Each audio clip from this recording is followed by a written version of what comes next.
Elon মাস্কের মানুষের মঙ্গল গ্রহে বসবাস করার প্ল্যান আমাদের কোনো রূপকথার গল্পের মতোই লাগে।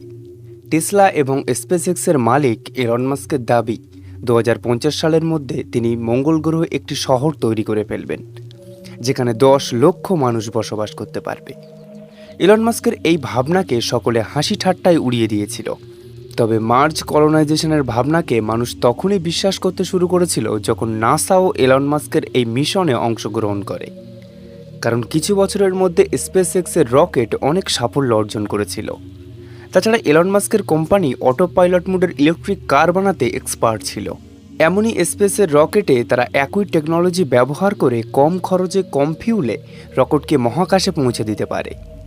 মঙ্গল গ্রহ পৃথিবী থেকে 6,20,00,000 কিলোমিটার দূরে, যেখানে পৌঁছানোর জন্য একটি স্পেশাল স্টারশিপ বানানো হচ্ছে, যা ইলন মাস্কের কথা মতো টেসলাতে ব্যবহার করা ব্যাটারিতে অপারেট করা হবে। মানে অনেক কম ফিউলে সে মঙ্গল গ্রহে পৌঁছে দেবে।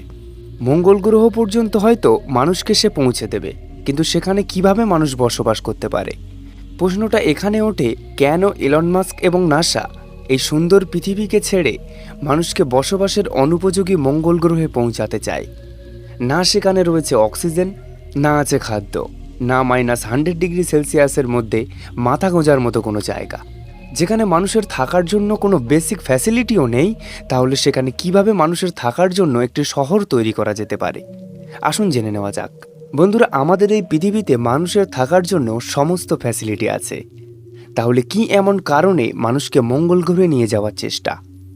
বহু বছরের রিসার্চে পৃথিবীর উপরে যতগুলো এক্সপেরিমেন্ট করা হয়েছে, দুঃখের বিষয় তার প্রত্যেকটি নেগেটিভ এসেছে।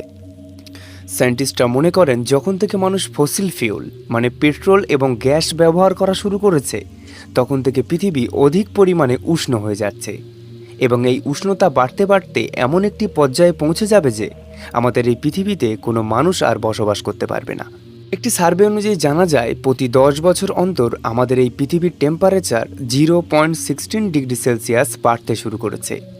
মানে যেসব গরম এলাকায় মানুষ এখন বসবাস করতে পারছে, যদি এমনই চলতে থাকে তাহলে 150 বছরের মধ্যে সেখানে মানুষ আর বসবাস করতে পারবে না। টেম্পারেচার বাড়ার ফলে বরফ গলতে শুরু করেছে, বন্যা, ঘূর্ণিঝড়, সুনামি ইত্যাদির চান্স বেড়ে যাচ্ছে। বিষয় শুধু পেট্রোল আর গ্যাসের নয়, এই পলিউশনের কারণে আমাদের এই পৃথিবীর ওজনের স্তরও অনেক পাতলা হয়ে যাচ্ছে। সেই ওজোন লেয়ার, যে সূর্য থেকে বের হওয়া প্রাণঘাতক অতি বেগুনি রশ্মি থেকে আমাদের এই পৃথিবীকে বাঁচায়। মানে একদিকে পলিউশনের কারণে গরম, আর অন্যদিকে সূর্যের অতি বেগুনি রশ্মি। সায়েন্টিস্টরা এটা বিশ্বাস করতে শুরু করেছে যে কোনো না কোনো একদিন আমাদের এই পৃথিবীতে কোনো প্রাণী আর বাস করতে পারবে না। আর এটাই হলো প্রধান কারণ, যে এখন থেকে আমরা প্রাণীকুলের জন্য অন্য একটি গ্রহ খুঁজে নিই। আর তাই এই প্রচেষ্টা। কিন্তু মঙ্গল গ্রহই কেন? আমাদের সোলার সিস্টেমে তো আরও অনেক গ্রহ আছে। আমাদের সোলার সিস্টেমে পৃথিবীর 2টো প্রতিবেশী গ্রহ আছে, একটি শুক্র এবং অপরটি মঙ্গল। কিন্তু আমরা শুক্র গ্রহে যেতে পারি না, কারণ আমরা যেটার থেকে বাঁচার চেষ্টা করছি ওখানে ঠিক সেইগুলোই রয়েছে, মানে গরম। শুক্র সূর্যকে প্রদক্ষিণ করা কাছের দ্বিতীয় গ্রহ, যেখানে এতটাই গরম যে লোহা পর্যন্ত গলে যাবে। তাহলে অপশান হিসাবে থাকে মঙ্গল, যা সূর্যকে প্রদক্ষিণ করা চতুর্থ প্ল্যানেট। এখানে শুক্র গ্রহের মতো গরম তো নেই, কিন্তু এখানে অত্যাধিক ঠান্ডা, যা পৃথিবীতে বসবাসকারী মানুষের জন্য অনেক কষ্টদায়ক। শুধু অত্যাধিক ঠান্ডাই নয়, যা মানুষকে বসবাসের জন্য বাধার সৃষ্টি করবে। সেখানে না আছে অক্সিজেন, না আছে পানি, মানে মানুষের বেঁচে থাকার জন্য বেসিক ফ্যাসিলিটিও সেখানে নেই। তাহলে এই সমস্ত পরিস্থিতি জানার পরও এমন কি প্ল্যান আছে ইলন মাস্ক এবং নাসার কাছে, যে সেখানে প্রাণীকুল বসবাস করতে পারবে? ইলন মাস্কের প্ল্যান অনুযায়ী 2026 সালের মধ্যে মানুষের একটি ছোট্ট গ্রুপ সেখানে যাবে, যাদের কাছে 2 বছর বেঁচে থাকার জন্য যাবতীয় খাদ্য সামগ্রী থাকবে, মানে খাদ্য, অক্সিজেন, স্পেস স্যুট। কিন্তু এই গ্রুপের সেখানে যাওয়ার আগে মঙ্গল গ্রহে একটি প্রোটেক্টিভ শেল্টার বানানো অনেক জরুরি। কারণ মঙ্গল গ্রহে মাটির ভয়ঙ্কর তুফান মানুষকে খারাপ পরিস্থিতির মধ্যে ফেলতে পারে। মঙ্গল গ্রহের এই শেল্টার সেখানকার মাটি থেকেই বানানো হবে।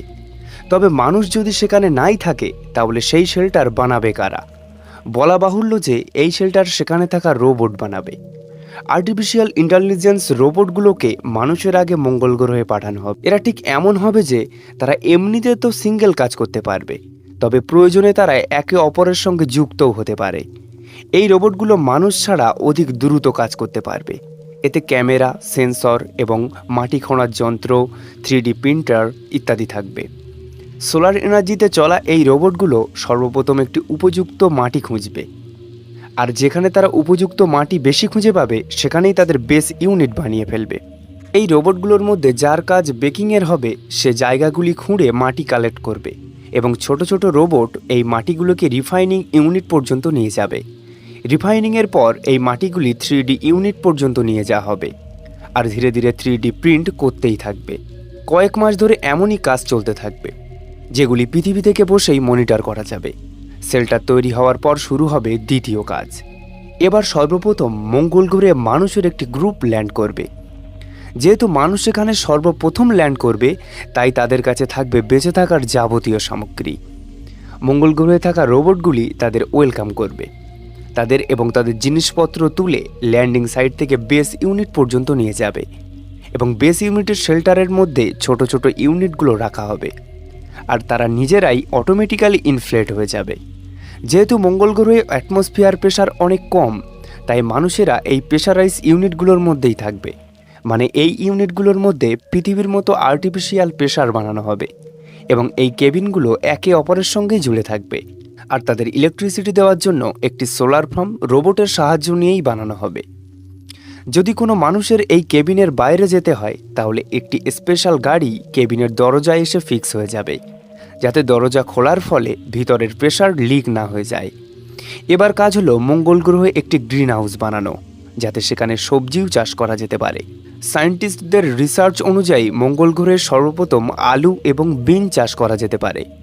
গ্রিন হাউসের মধ্যে এইসব গাছ যখনই ধীরে ধীরে বড় হবে, তখন তাদের মধ্যে থেকে একটি জিনিস বের হবে, যেটা মঙ্গল গ্রহে থাকা সবচেয়ে জরুরি, আর সেটা হলো অক্সিজেন। জি হ্যাঁ, গাছগুলি সেখানে মানুষের সবজির সাথে সাথে অক্সিজেনও দেবে, কিন্তু এই অক্সিজেনগুলি অনেক বেশি হবে না, সুতরাং অনেক তাড়াতাড়ি সেখানে অক্সিজেন বানানোরও ব্যবস্থা করা হবে। বন্ধুরা, এই এক্সপেরিমেন্ট রোভার অনেক আগেই করে ফেলেছে। একটি স্পেশাল ডিভাইস যা সোলার এনার্জিতে অপারেট করা হবে, যার কাজ হবে মঙ্গল গ্রহের অ্যাটমসফিয়ার থেকে কার্বন ডাইঅক্সাইড কালেক্ট করে সেখান থেকে হিট আর ইলেকট্রিক্যাল কারেন্ট ছেড়ে দেবে, যেখানে অক্সিজেন কার্বন ডাইঅক্সাইডের থেকে আলাদা হয়ে যাবে, আর সেই অক্সিজেনগুলোকে কালেক্ট করা হবে। মানে মানুষের একটি ছোট্ট টিম সেখানে অক্সিজেন বানানোরও কাজ করতে পারবে, এবং খাবার জন্য তাদের কাছে দুবেলাই হোক অন্তত খাবার মজুদ থাকবে। তাছাড়া মঙ্গল গ্রহে মাটির নিচে ফ্রোজেন ওয়াটার অনেক আগেই পাওয়া গেছে, সুতরাং এই বরফগুলোকে গলিয়ে সেখানে পানিও পাওয়া যাবে। তাই মঙ্গল গ্রহে থাকা মানুষগুলো পৃথিবীর সাহায্য ছাড়াই বেঁচে থাকতে পারবে এবং সময় হলে তারা পৃথিবীতে ফিরেও আসতে পারবে। কিন্তু এসব কি এমনভাবেই চলতে থাকবে? মঙ্গল গ্রহে থাকা মানুষগুলো কি কখনোই তাদের কেবিন থেকে বের হতে পারবে না? যদি মঙ্গল গ্রহে গিয়েও এমনভাবে জীবনযাপন করতে হয়, তাহলে এত তোড়জোড়ের কী দরকার ছিল? সায়েন্টিস্টদের কাছে এই সমস্যার তো কোনো সমাধান নেই, তবে তারা মনে করে মঙ্গল গ্রহের টেম্পারেচারের যদি কোনো পরিবর্তন আনা যায়, মানে সেখানকার উষ্ণতা যদি বাড়ানো যায়, তাহলে সেখানে 150 থেকে 200 বছরের মধ্যে মঙ্গল গ্রহেও পৃথিবীর মতো হয়ে যাবে। সুতরাং সেখানে টেম্পারেচার বাড়ানোর পর তা বসবাসের উপযোগী হয়ে উঠতে পারে। এই কাজের জন্য এমন আইডিয়া দেওয়া হচ্ছে যা শুনে বিশ্বাস করাই কষ্টদায়ক ব্যাপার। একটি MIT স্টুডেন্ট মার্গারিটা ম্যারিনোভার আইডিয়া অনুযায়ী রোবটের সাহায্য নিয়ে মঙ্গল গ্রহে ফ্যাক্টরি বানানো হোক, যাদের কাজ হবে শুধু ধোঁয়া ছাড়া।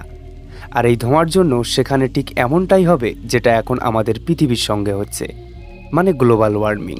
তাছাড়া এলন মাস্কও মঙ্গল গ্রহের টেম্পারেচার বাড়ানোর জন্য আইডিয়া দিয়েছে। তার মনে হয় সেখানে পারমাণবিক বোমা ব্যবহার করা যাক, মানে তিনি মনে করেন মঙ্গল গ্রহে 10,000 নিউক্লিয়ার মিসাইল ব্যবহার করা হোক, যাতে সেখানকার বরফ গলে যাবে এবং টেম্পারেচারও বেড়ে যাবে, আর খুব দ্রুতই মঙ্গল গ্রহ প্রাণীকুলের বসবাসের উপযোগী হয়ে উঠবে। বন্ধুরা, এলন মাস্কের প্ল্যান অনুযায়ী 2026 সালের মধ্যে মানুষের একটি ছোট্ট গ্রুপ সেখানে যাবে এবং সেখানকার মাটি নিয়ে এক্সপেরিমেন্ট করবে, এবং প্রত্যেক 2 বছর অন্তর মঙ্গল এবং পৃথিবী যখন সবচেয়ে ক্লোজ আসে, তখন বহু সংখ্যক মানুষকে একসঙ্গে মঙ্গল গ্রহে পাঠানো হবে।